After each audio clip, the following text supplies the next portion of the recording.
Hello everyone, my name is Zenitsu and I'm back with another Digimon deck profile video. So today I'm going to be taking a look at BT11, and BT11 offers us lots of new and powerful tools to be able to build and iterate on some new and existing decks. And today's deck I'm going to be taking a look at is going to be the KingSukamon deck. So the KingSukamon deck is kind of a meme deck. It's more of a casual deck than something hardcore competitive, but it's still just a really fun and enjoyable deck just because it's utilizing its tools to not only just try to aggress and be able to keep some bodies that are going to try to disrupt the opponent, but also have some interesting forms of protection, turning the opponent's Digimon into Sukamons and utilizing their Digimon for your own benefit.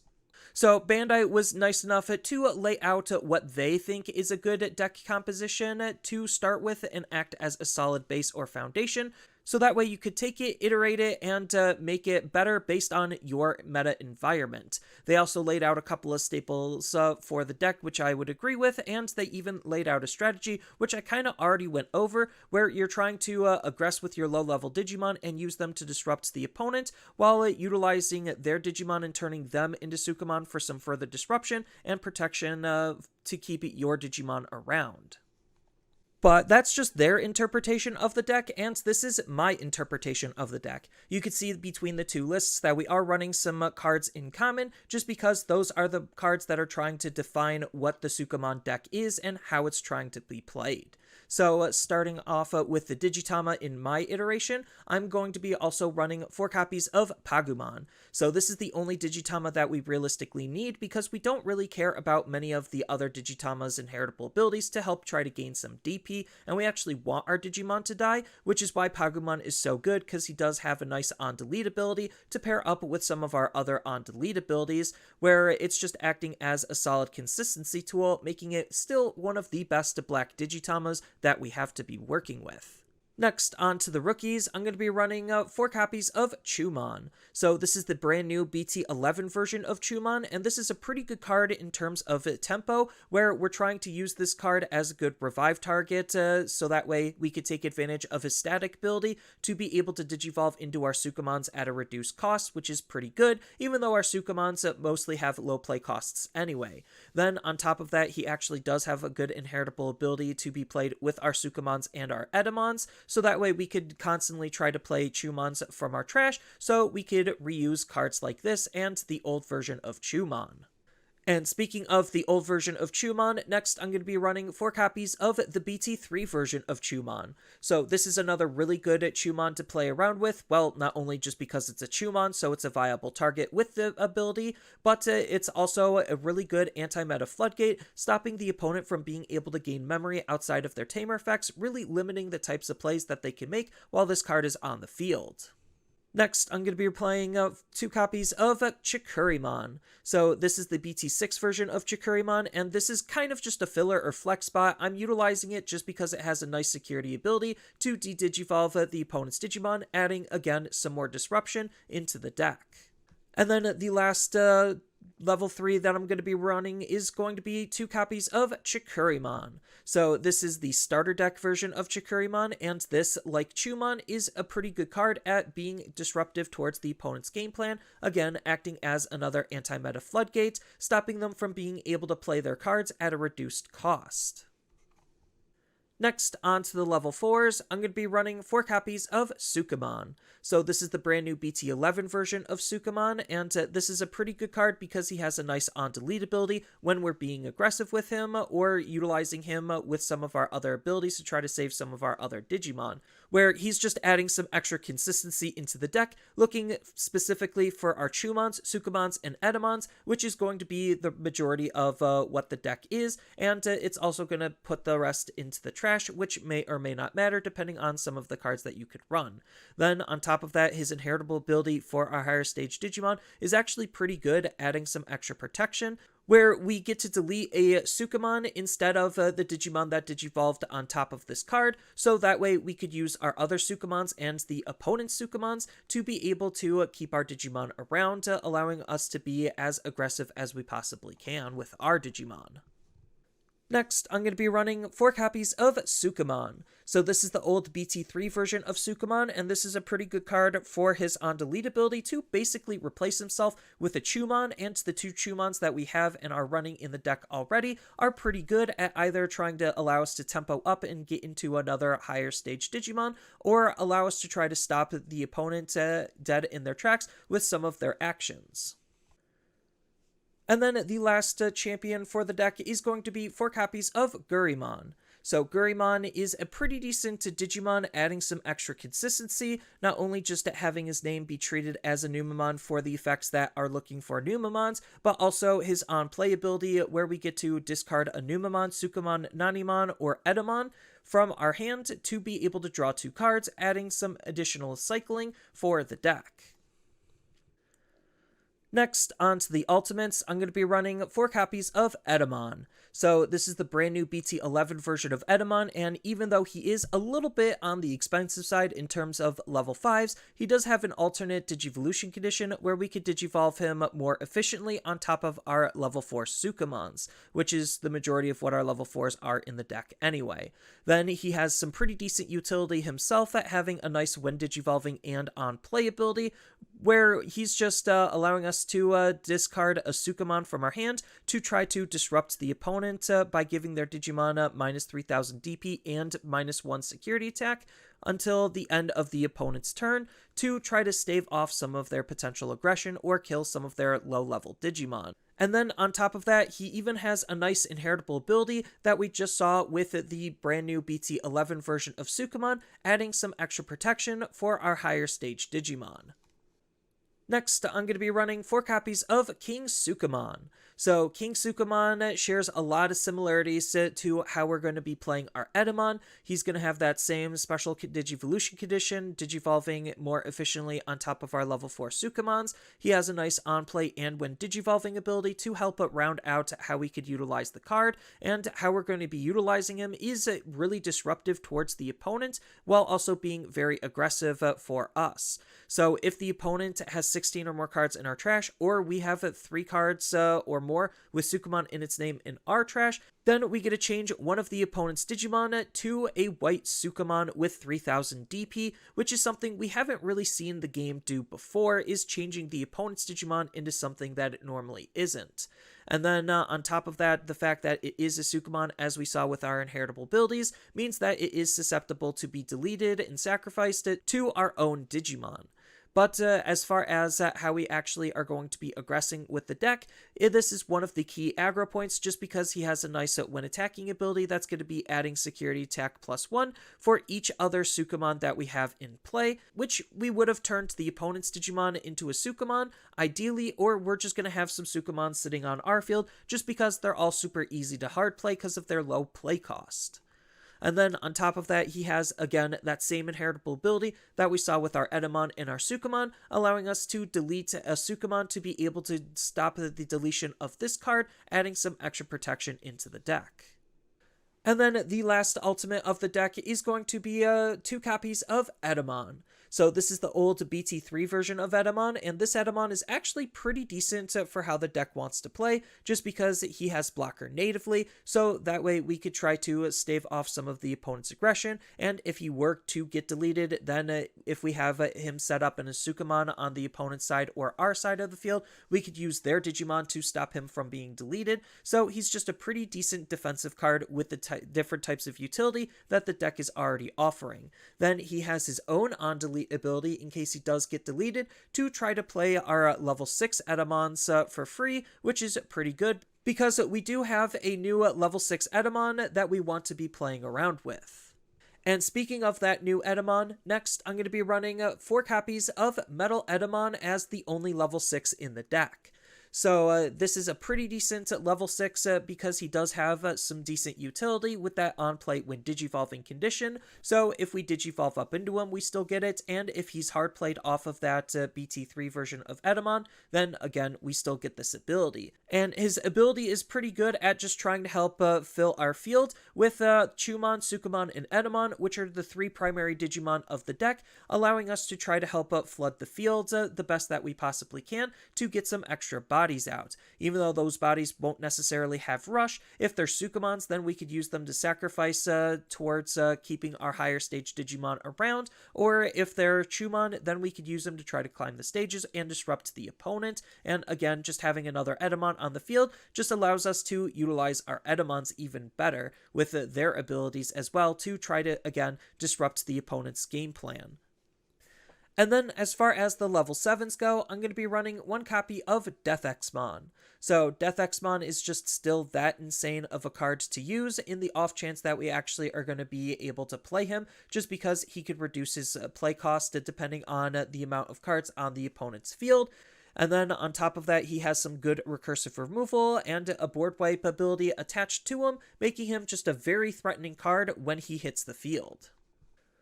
And then the last level 7 and last Digimon of the deck is going to be 2 copies of Omnimon Zwart Defeat. So the level 7s, for the most part, are kind of flex spots. You could really customize it to be whatever you feel like you need them to be. I really do just like DeathXmon for its abilities and Omnimon Zwart Defeat, just because of how easy it is to utilize these cards. So Omnimon Zwart Defeat having a security ability means that he could just pop himself out onto the field, which is pretty good because a free level 7 is just raw value. And then on top of that, he has a nice when digivolving ability when we actually do digivolve him on top of our Etemon, because after we utilize our Etemon's ability, it's pretty much useless. So what better way to use it than just turn it into an Omnimon Zwart Defeat and pop one of the opponent's tamers for doing so. Then he has an on-delete ability himself to delete one of the opponent's Digimon, making him just a pretty threatening card overall.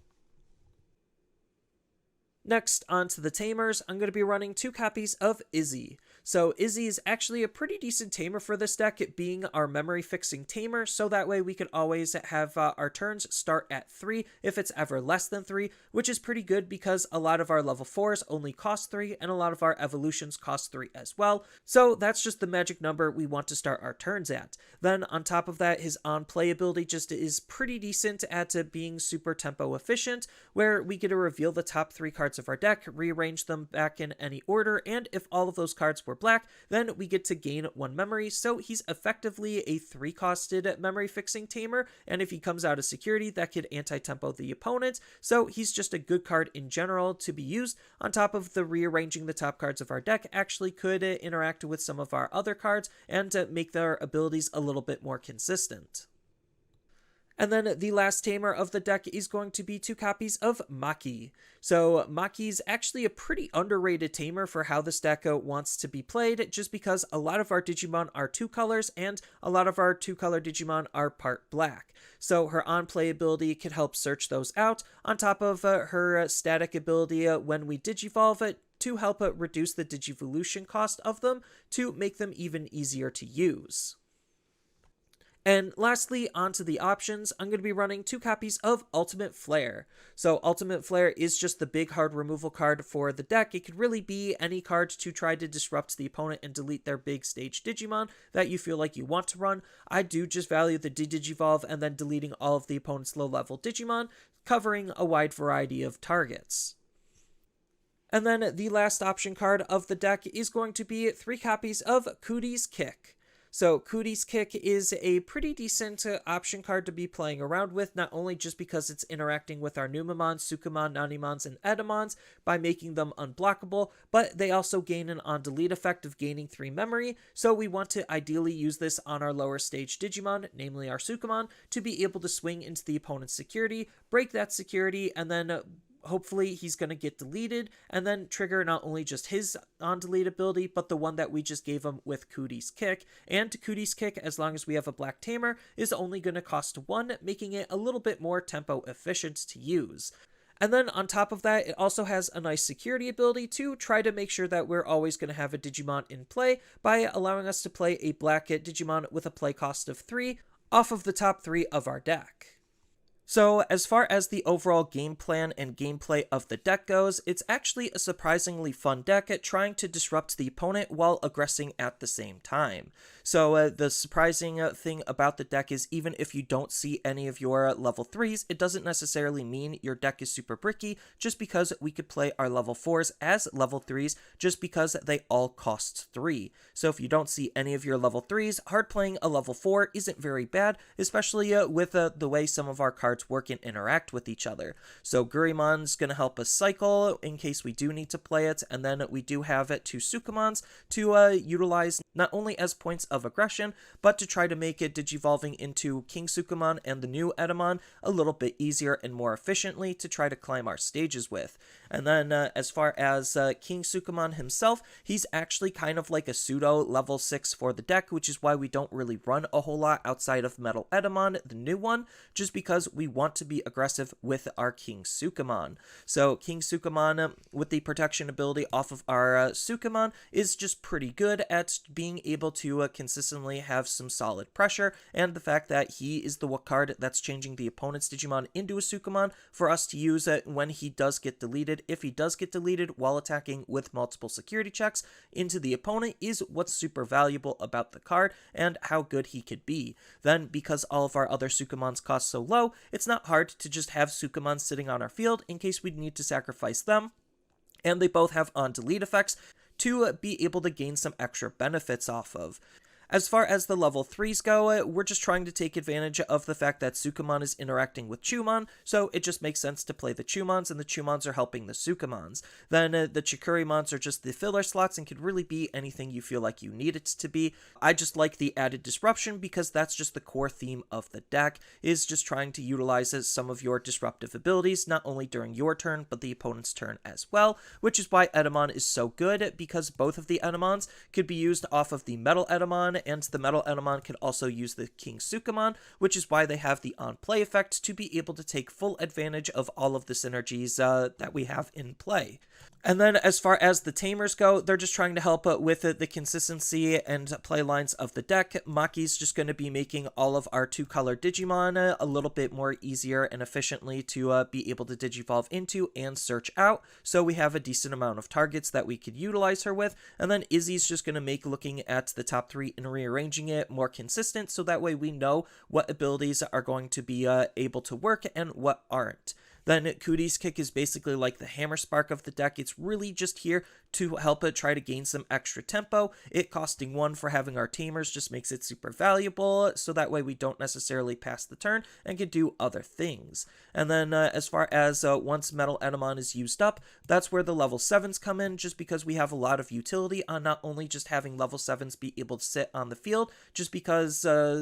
DeathXmon, we don't necessarily need to Digivolve in order to play the card. We could just have its cost be reduced and then hard play it, or we could Digivolve it on top of our MetalEtemon. It doesn't necessarily matter as long as we could try to get the card out on the field. And the same sentiment is shared by Omnimon's Zwart Defeat, where it could come out of our security, which could apply lots of pressure onto the opponent, or we could Digivolve it on top of our MetalEtemon. So the deck just has lots of good synergy going with itself, and it has some surprising amount of nuance in terms of the playlines that you can make, depending on the types of cards and interactions that you see and have.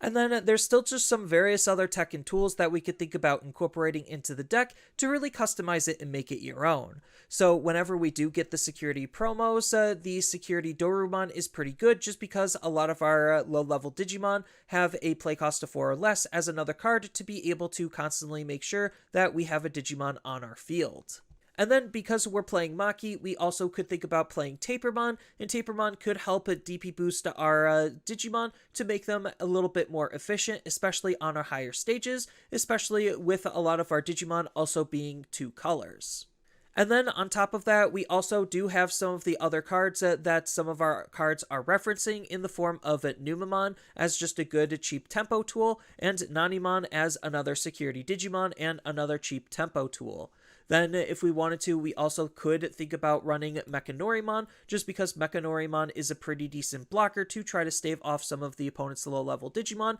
like the Sukamons that we just turned their Digimon into. Then, we do have other Etemons that we could think about playing.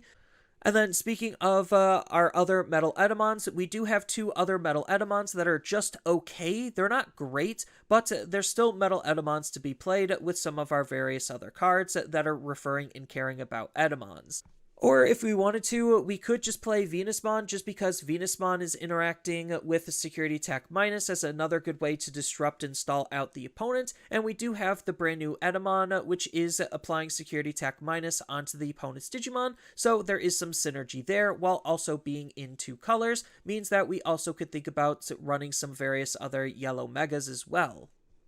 And then, as I stated before, the level 7 slots are kind of flexible for the deck if you want to run any at all, so I do think another good one worth highlighting is going to be Omnimon Zwart, just because we're already casually trying to fill up our trash anyway, and he's a really good card to try to revive cards from our trash. Then we do just have some other pretty decent options we could think about running. We do have cards like Breath of the Gods and Congo to be able to stop some of the opponent's aggression while adding some extra protection onto our Digimon. Then we do have some various other hard removal cards in the form of Iron Fisted Onslaught to try to deal with some of the opponent's larger Digimon. And then we do have some memory boosts that we could think about running in various other black utility cards. Again, I'm going to be highlighting Black Memory Boost and Pride Memory Boost, just because Pride Memory Boost can help play our low-level Digimon, on top of being a memory boost to try to gain some memory at a later turn. And Black Memory Boost is doing almost the exact same, just adding a black card off the top into our hand instead of putting them onto the field. Then we do have another black memory fixer that we could run in the form of Tai Kamiya, and then the other tamer that we could think about running for added consistency is going to be TK Takashi, to not only just to be another memory fixer, but to try to dig out some of our yellow cards and recover our security, allowing us to try to use our security as an additional resource.